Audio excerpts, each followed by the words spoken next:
2 beards. That's none of your fucking business.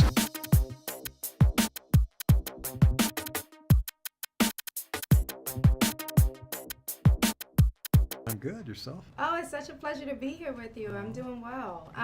So watching you and Kathy Bates, incredible. It was incredible to watch that chemistry between you two. And she described you as a very truthful actor.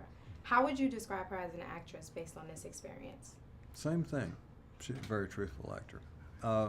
Also, Kathy, as your job as an actor is to put yourself 100% into the part. Some people may not play certain kinds of characters because they don't want to look bad or something like that, but that's not your job as an actor. If you're doing a movie that has a bad guy, somebody has to be the bad guy. And if you're going to play the bad guy, you have to make it as bad as it can be, because then there's nothing to offset the other side, and so these characters happen to be, in this one, she's the bad guy, and she puts herself into it 100%, and when I play this character, people say, oh, do you ever worry about saying those raunchy things? Well, if that's who you're playing, you've got to do it. You can't halfway do it, and that's what I love about Kathy. She doesn't do anything halfway. And let's talk about that for a second, kind of your character and playing that type of role. You think about a character that's dealing with depression, this drunken character, it's almost similar to like Dudley Moore and Arthur, this drunken guy. Right. How difficult is it to play that character and commit to that role? Well, first of all, you're the first person who's ever drawn that comparison with Dudley Moore, and that's really brilliant of you. Thank you. I love it when somebody asks a good question and makes a good observation. But yeah, that is, you have to see this guy as an abused child, a kid who didn't have a chance. That's why he sees himself in Thurman Merman. So what does he do? He gets drunk, he's cynical, he's intolerant, and at the end of the day, inside, there's a beating heart who probably wishes he had something, but is afraid to ever get it because he's afraid he'll only lose it. And I think right now, especially in our society, a lot of people feel that, and there are a lot of Willies walking around out there, or laying on the sidewalk somewhere.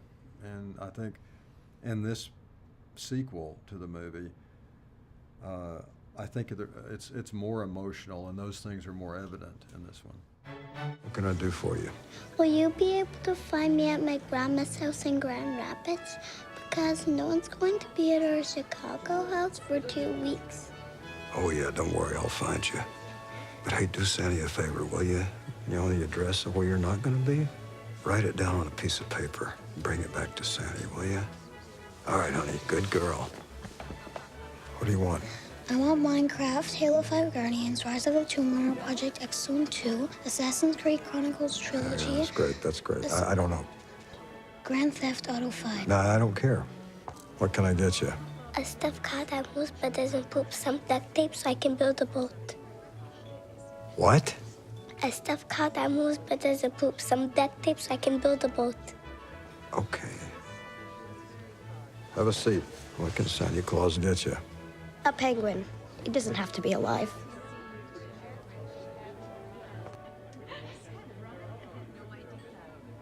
The hell are you looking at me so funny for?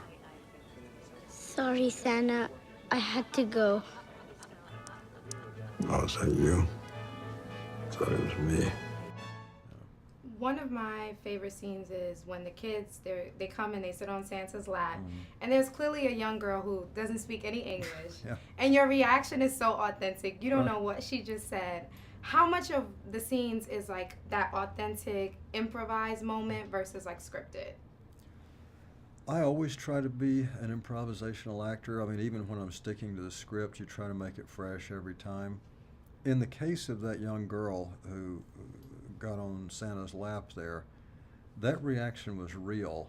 I didn't know that was gonna, I had no idea she didn't speak English, and she sat up there, and they would tell her to ask me, like, in other words, in the script, some of the questions they were going to ask me were in the script, not all of them, and my reaction wasn't always in the script. But when she jumped up there and started that, and I stared at her like I did, it was because I'm like, how am I supposed to answer that, you know?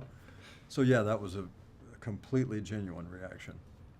Well, thank you so much. Thank It's you. such a pleasure. You too. That's what I love when I read the script. There's two ordinary women who find themselves in a circumstance that require them to be extraordinary, and that they do it.